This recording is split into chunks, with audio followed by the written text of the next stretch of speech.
Very good morning all of you. देखिए students, last class में अपन कहाँ तक क्वेश्चन कर लिए थे एक बार बताना। शायद 10 तक कर लिए थे, 11 तक क्वेश्चन कर लिए थे। और हाँ ठीक है, फिर मैंने सिलेक्शन ऑफ टर्म्स बता रहा था, मैं संख्याओं का चयन कैसे करते हैं एपी में और जीपी में। कल से आपकी क्लास वो टाइमिंग रहेगा आपका, ठीक है।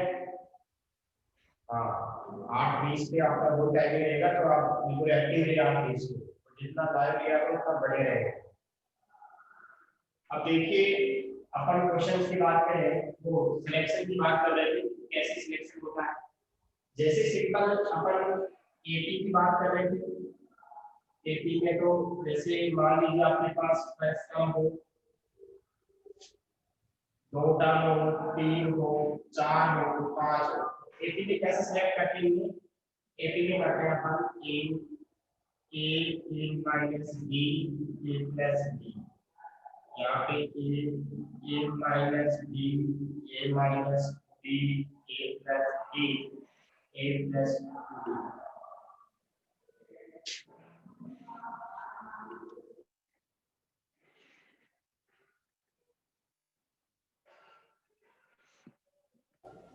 हाँ, ये तो देखिए अपने पास ऑड नंबर्स होंगे, 1 वाला ऑड नंबर, 3 वाला ऑड नंबर, 5 वाला ऑड नंबर, 1 3 एंड 5, ठीक है। यानी कि विषम संख्याओं की बात हो रही है। अगर सम की बात करें 2 4, तो इनमें कैसे सिलेक्शन होगा। देखिए ये इसमें होता है a माइनस आपका, यहाँ पे a प्लस बी होगा, यहाँ पे a माइनस बी होगा, यहाँ पे a plus b a plus 3b and यहाँ पे a minus b and a minus 3b। ये मैंने कल ही बता दिया था आपको, पता है, मैंने लिखवा दिया था एक चीज। यहाँ कहाँ पे था a प्लस 2b, कल तो 2b करवाया था 4 में, 4 में 2d नहीं करवाया मैंने, बेटा एक बार चेक करवाना। मैंने यहाँ पे 2d करवाया था, क्या करवाया था, एक बार चेक करना। 3d करवाया था। अभिषेक बताना यहाँ पे a प्लस 3d था, a प्लस 2d करवाया था। अभिषेक, महिमान, रोहित, अभिषेक 3d करवाया था ना मैंने यहाँ पे, a प्लस 3d सही है ना ये। अरे ऐसा ही तो करवाया था मैंने कल। एक बार यस और नो में कमेंट करो, ये चीज करवाई थी मैंने या कुछ अलग करवाया था, ये करवाया था। हाँ ओके ओके ओके ओके। अब देखिए ऐसा क्यों होता है, तो ऐसे अपन जीटी की बात कर रहे थे, तो उसमें सिंपल ए था, फिर फर्स्ट टर्म के लिए अपन ए किया था, इसके लिए ए आर था, इसके लिए ए आर कौन सी ए आर स्क्वायर, ऐसे ए अपॉन आर, ठीक है, और ए अपॉन आर स्क्वायर था। लेकिन यहाँ पे अलग था, यहाँ पे ए आर था, ए अपॉन आर था, ए आर था और ए आर क्यूब था, ए अपॉन आर था और ए अपॉन आर का क्यूब। ऐसा क्यों होता है, ठीक है। देखिए मैं आपसे एक क्वेश्चन पूछता हूँ कि सर यहाँ पे अगर बात करें 1 नंबर, 3 नंबर और 5 नंबर की बात करें, तब तो बीच में ए आ रहा है, इसमें भी ए आ रहा है, 1 नंबर वाले में, 3 नंबर वाले में और 5 वाले नंबर में। लेकिन जो 2 और 4 होता है उसमें बीच में ए नहीं आता, वो क्यों नहीं आता। जैसे मान लीजिए 3 वाले 1 2 3, ये आपका ए है, ये आपका बी है, सी। मैं आपको बोलूं मिड वाली वैल्यू क्या होगी, तो आप बी बोलोगे। मैं आपसे बोलूं कि ए बी सी डी और ई, अब आपसे बोलूं मिड वाली वैल्यू क्या होगी, तो आप सी बोलोगे। यानी कि अगर 3 नंबर की बात करूंगा तो बीच में कोई ना कोई मिड होगा, और जब मैं 5 नंबर की बात करूंगा तो कोई ना कोई बीच में मिड होगा, 3 में भी होगा और 5 वाले में भी होगा। लेकिन मैं ऐसे बोल रहा हूँ कि एक लोग एक खुद अकेला ही है तो मिड वैल्यू यही हो जाएगी। लेकिन मैं ऐसे बोलूं कि ये ए है और ये बी है, अब बताओ मिड में कौन होगा? तो मिड में कोई नहीं होगा, मिड में कोई नहीं होगा। अगर मैं ऐसे बोलूं कि मेरे पास ए भी है, मेरे पास बी भी है, सी भी है और डी भी है, अब बताओ मिड में कौन होगा? अब भी कोई नहीं एक्चुअल में मिड में, ये बी है तो ये आपका सी है, एक्चुअल में मिड में तो कोई नहीं है, यहाँ कोई नहीं है। लेकिन ऐसे तो बोल सकते हो कि दो मिड में होंगे, ठीक है। तो कहने का मतलब ये है कि 1 3 और 5 7 9 11 यानी कि ओड नंबर्स यानी कि विषम संख्याओं में मिड में कोई ना कोई वैल्यू होती है, वो ए होती है, क्या होती है ए। लेकिन सम संख्या जैसे 2 4 6 8 ये इवन नंबर्स, इनमें कोई मिड नहीं होता है। जब ओड नंबर्स की बात करते हैं यानी कि अपन 1 3 5 की बात करते हैं तो उसमें क्या होता है कि कंटिन्यूअस होते हैं। क्या होते हैं? कंटिन्यूअस। क्या होते हैं? उनमें कंटिन्यूअस होते हैं। और जो 2 4 6 होता है ना उनमें कंटिन्यूअस नहीं होता। कंटिन्यूअस का मतलब देखो 1 है तो ए आ रहा है, थर्ड वाले में ए आएगा, अगला ए प्लस बी आएगा, इधर कम होगा। 5 वाले में ए आएगा, ए प्लस बी होगा, ए प्लस 2। लेकिन 2 वाला है उसमें ए तो होता ही नहीं है तो इधर क्या होगा? ए प्लस बी। जब ए यहाँ पे है ही नहीं तो ए माइनस बी आएगा। अब इन दोनों में गैप बताओ कितने का? अरे इन दोनों में अगर वो गैप की बात होगा, गैप का मतलब माइनस कर दो, इनमें माइनस को कितने का आएगा? a प्लस बी में से a माइनस बी माइनस करूंगा तो a से तो चला जाएगा और d प्लस b कितना हो जाएगा? 2d आएगा। कितने का गैप आएगा? 2d का गैप। यानी कि इसमें 2d का गैप आएगा और इसमें आएगा 2d का। अब मेरे को बताओ बीच में तो होता नहीं है a प्लस b, तो 2d का गैप कब आएगा? जब a प्लस b लिखूंगा। अरे बोलो, तभी तो 2d का गैप आएगा। इसमें से ये माइनस करो, पक्का 2d आएगा। अब इधर बात करो, इन दोनों का माइनस करो तो भी 2d आएगा, और इन दोनों का माइनस करो तो भी 2d आएगा। क्या बात समझ में आ रही है क्या? एक बार यस और नो में कमेंट करो, देखो एपी वाली बात समझ में आई कि नहीं आई?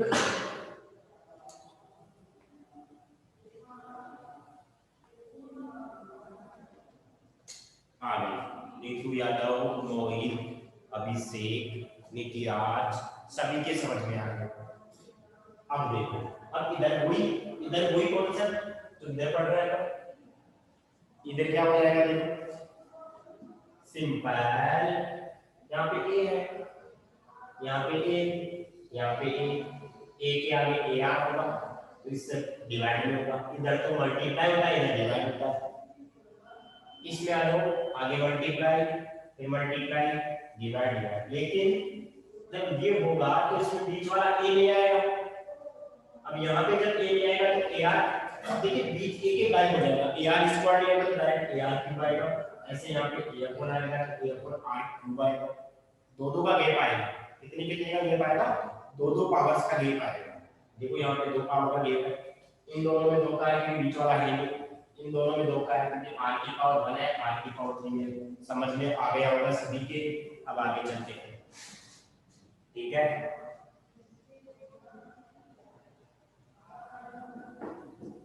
क्वेश्चन कितने हो गए थे? 11 करवा दिया था, 11वां करवाएंगे, करवा दिया था, 12वां देखिए।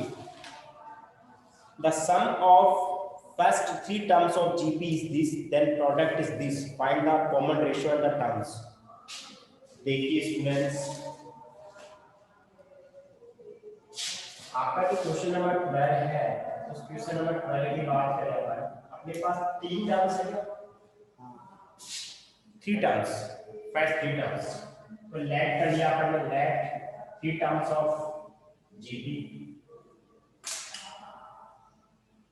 माना गुणोत्तर श्रेणी की 3 पद। तो क्या क्या बनेंगे? जब 3 होते हैं तो कौन सा मानते हैं? ए अपॉन आर होगा, क्यों होगा? A upon R, A and A R, ठीक है। इस इंग्लिश को हिंदी में ऐसे लिख लेना, इस इंग्लिश को हिंदी में ऐसे लिख लेना, हिंदी मीडियम वाले, और इक्वल में ये लिख देना, बात हो गई। बस चेंज तो ये हुआ है, इसकी जगह हिंदी मीडियम वाले ये लिख लेंगे। तो 3 टर्म्स ये तो होती है ए अपॉन आर, ए और A R. According to question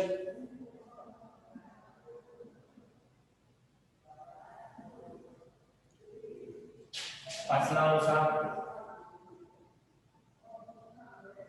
वो क्या हो जाएगा, इनका सम प्रोडक्ट भी दे रखा है, या इनका प्रोडक्ट कितना दे रखा है, 1 दे रखा है प्रोडक्ट कर दूंगा। ये लो देखो a upon r into a into ar, तो प्रोडक्ट देखा 1, तो बताओ r से r चला गया क्या, a का क्यूब आ जाएगा, a क्यूब इक्वल टू 1 हो गया, तो बताइए a की वैल्यू कितनी आ जाएगी, 1 आ जाएगी। और दे रखा आपको n, इनका सम दे रखा, योग दे रखा है, अरे इनका गुणा दे रखा है, तीनों संख्याओं का गुणा दे रखा है, प्रोडक्ट दे रखा है, और इनका सम मतलब तीनों का योग दे रखा है, वो कितना दे रखा है 39 अपॉन 10 दे रखा है। इन तीनों का सम दे रखा है मतलब योग दे रखा है। अब आपको पता है a की वैल्यू तो आपको पता है, तो 1 अपॉन r, 1 a की वैल्यू 1 है तो r हो जाएगा सिंपल। बात समझ में आई कि नहीं आई, आ गई। अब देखो r एलसीएम लेंगे यहाँ पे,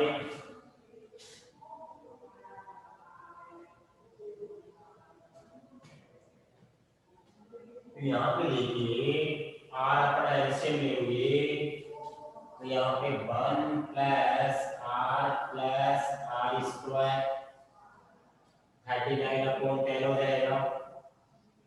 अब क्रॉस मल्टीप्लाई कर देंगे इसको, 10 plus 10r square equal to 39r, 10r square देखिए इधर आएगा 29r प्लस का 10 इक्वल टू 0। मैंने सोल्व कर दिया है, इसको दे दिया है। अब इसके फैक्टर करेंगे, फैक्टर करेंगे है वो कॉमन रेशियो है, इसके फैक्टर करेंगे अपन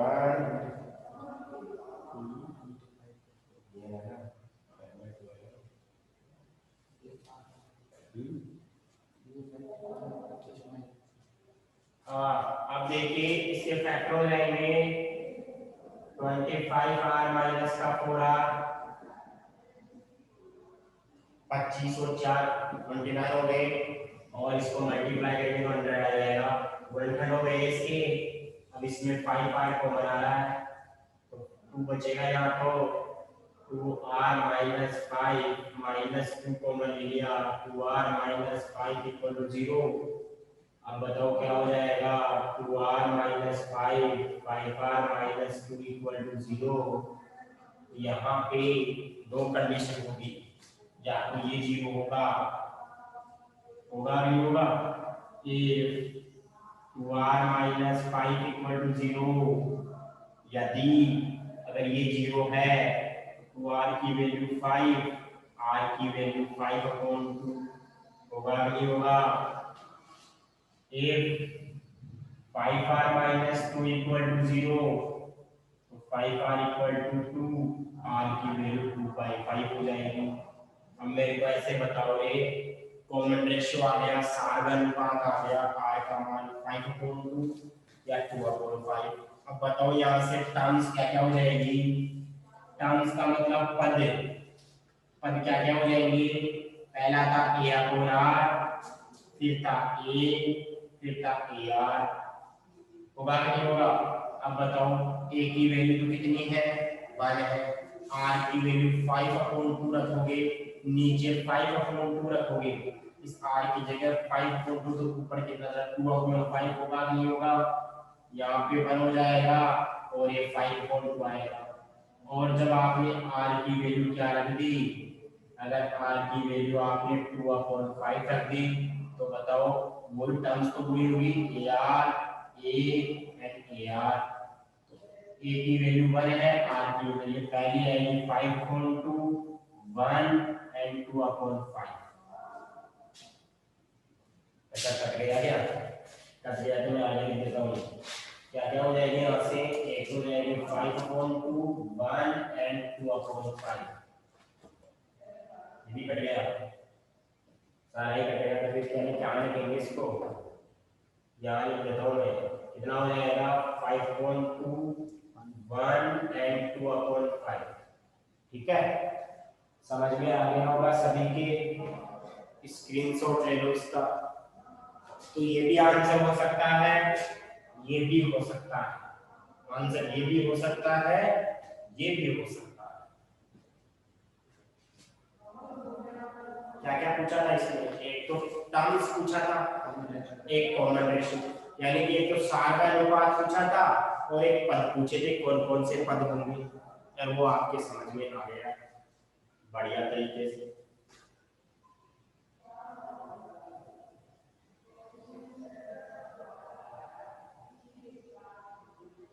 आ जाओ आप 13 वाले क्वेश्चन में।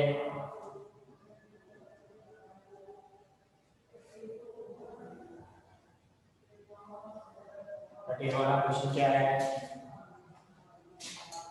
How many terms of GP are needed to give the sum 120, यानी कि इस जीपी के कितने पद होंगे जिनका योग कितना होना चाहिए? 120 होना चाहिए। कि इस जीपी के कितने पदों की संख्या होगी ताकि उसका योग कितना हो जाए? 120। इंग्लिश में देखें, how many terms are needed to sum 120 होना चाहिए।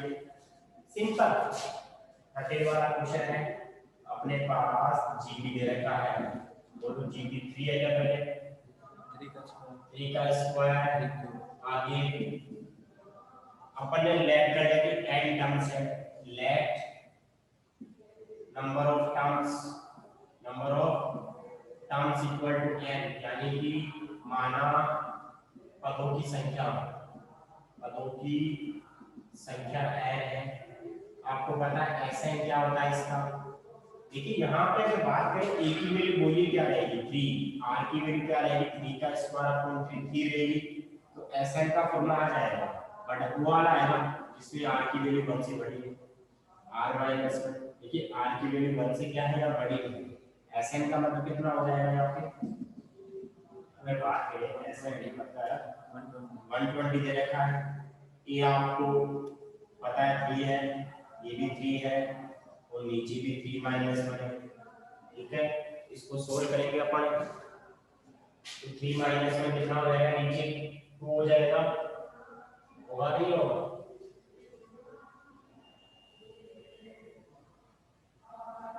देखो यहाँ से अपन क्या कर सकते हैं, 3 माइनस 1 है, 3 माइनस 1 2 हो गया, इस 2 को इससे मल्टीप्लाई करेंगे, 224 होगा, 240 सॉरी 240 इक्वल टू 3 इंटू 3 की पावर n माइनस 1। अब मल्टीप्लाई की चीज कहाँ जाएगी? डिवाइड में जाएगी, डिवाइड में कर दिया। अब आप मेरे को तो कितना आएगा?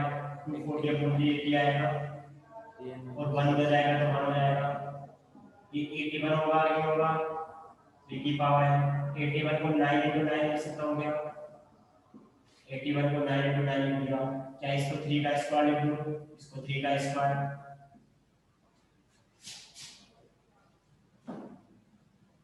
या डायरेक्ट भी लिख सकते हैं ना, है ना?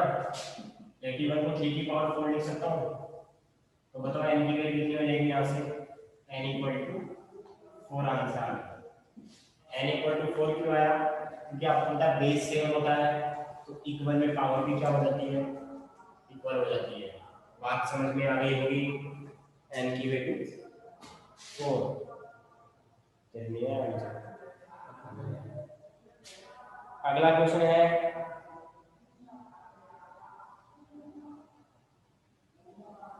14 वाला क्वेश्चन, the sum of first 3 terms of GP 16, sum of the next 3 terms is 120, determine the first term and common ratio and the sum of n terms of GP. 14 से पहले एक बार 15 देखिए, इसी की मेरी जीपी ए देने का 7 टर्म मिल के। अच्छा अपन ऐसे कर लेते हैं, पहले 15 वाला कर लेते हैं फिर 14 कर लेंगे। पहले 15 वाला कर लेते हैं अपन, फिर 14 वाला कर लेंगे। क्वेश्चन नंबर 15 देखो आप, क्या क्वेश्चन है 15 वाला? 15 दे रखा है आपको, जीपी है आपके पास, ए की वैल्यू 729 है और आपको 7 टर्म दे रखे हैं, A7 कितना 64, 7 और 64 है, इसको AR की पावर 60 सकता हूँ, 64 हो जाएगा। ए की वैल्यू तो 729 into r की पावर 6। देखिए यहाँ से सोल्व करने जाएंगे अपन तो 64 अपॉन 729 आएगा। सोचने की जरूरत नहीं आपको।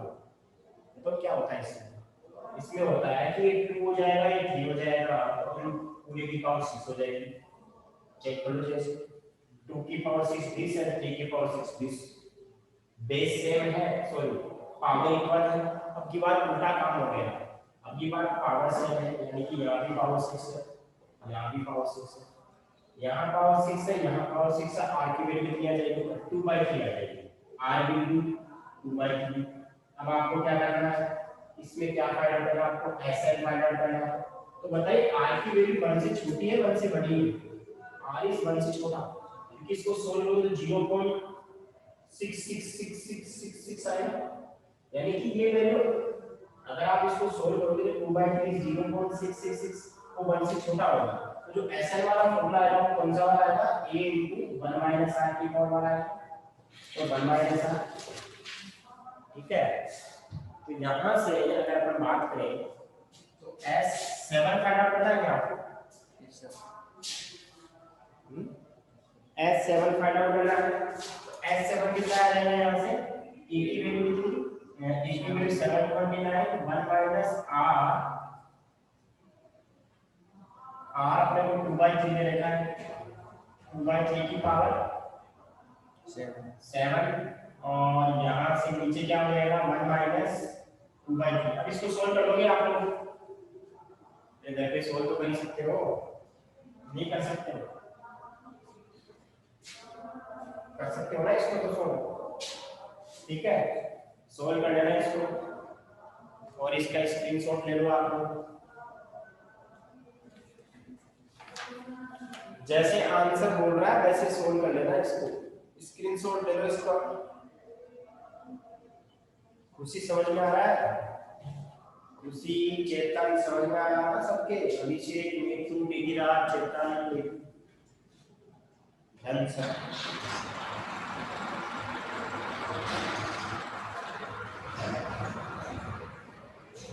ओके ओके,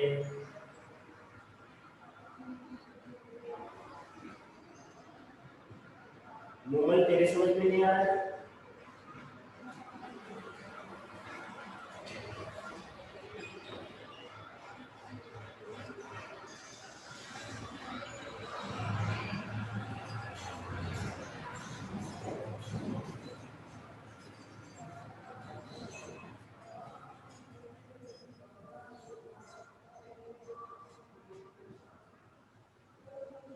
अब 14 वाला क्वेश्चन देख लो। 14 वाला क्वेश्चन क्या है? The sum of the first 3 term of GB60। देखो इधर क्वेश्चन नंबर 14 वाला है कि प्रथम 3 पदों का योगफल बताओ कौन कौन से होंगे? a होगा, a/r होगा और a+r योग दे रखा है, सम दे रखा है। सम कितना दे रखा है? 16 दे रखा है, यानी कि फर्स्ट 3 टर्म्स का सम, प्रथम 3 पदों का योगफल देगा 16। इसको इक्वेशन अपन फर्स्ट लिख लेते हैं। इसमें कुछ दे भी लिखा है क्या? ऐसा कुछ भी? अच्छा, अगले नेक्स्ट 3 टर्म्स का, नेक्स्ट 3 टर्म्स कौन सी होगी? a ऐसे नहीं, ऐसे नहीं।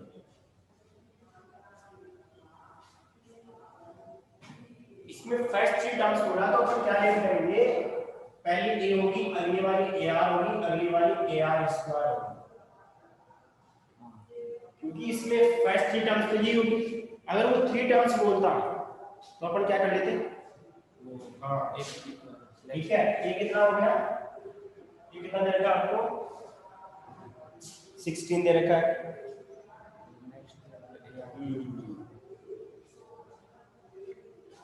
और अगली होगी वो क्या होगी? ar³ होगी, ar की पावर 4 होगी, ar की पावर 5 होगी। ये कितना 16 में कितना दे रखा है? एक बार बताना कितना दे रखा है? 128 दे रखा है। अब इसको इक्वेशन फर्स्ट लिख लेते हैं अपन। इसमें क्या कॉमन आ रहा है? कॉमन इसमें r की पावर 3 कॉमन आ रहा है, क्या बचेगा, a बचेगा, ar बचेगा और ar स्क्वायर बचेगा, 128 आ जाएगा। अब मेरे को ऐसे बताओ रे इसकी वैल्यू क्या होगी, मैंने इसमें r क्यूब कॉमन है, इसकी वैल्यू क्या है 16, तो r क्यूब इक्वल कितना हो जाएगा 128 अपॉन 16, 8 होगा कि नहीं होगा। अब इसका घनमूल लेंगे, घनमूल का मतलब जोड़ी में 3 होगा, घनमूल को बोलते हैं क्यूबिक रूट, क्या होता है क्यूबिक रूट, जो आपका घनमूल होता है उसको बोलते हैं क्यूबिक रूट, यानी जिसकी जोड़ी में 3 हो उसको बोलते हैं घनमूल क्यूबिक रूट। इसका r क्यूब, इसका भी क्यूबिक रूट करना पड़ेगा, तो इसका क्यूबिक रूट तो r हो जाएगा, इसका क्यूबिक रूट 2 हो जाएगा, r की वैल्यू 2 आ गई।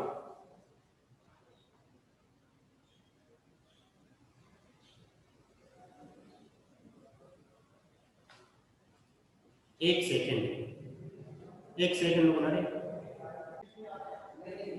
चलो r की वैल्यू 2 आ गई यहाँ पे,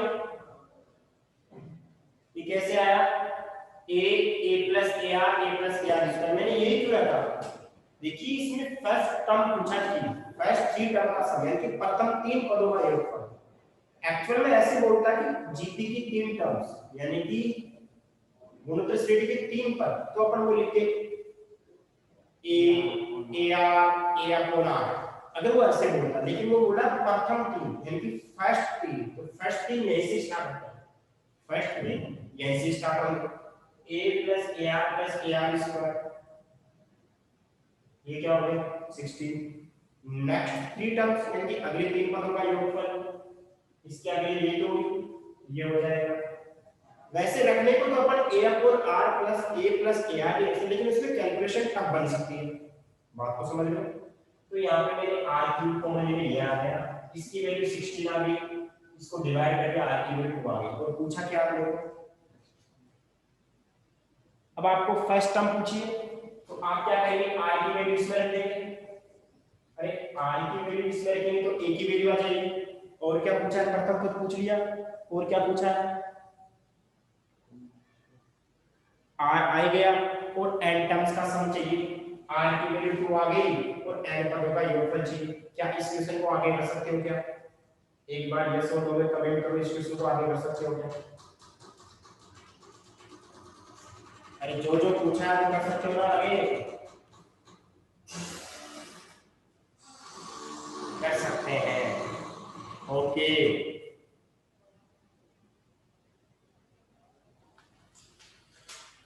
okay okay, thank you so much, thank you. बाकी का नेक्स्ट क्लास में पढ़ेंगे अपन, इसका स्क्रीनशॉट ले सकते हो आप लोग, इसका स्क्रीनशॉट ले सकते हो आप, बाकी का नेक्स्ट क्लास में पढ़ेंगे अपन।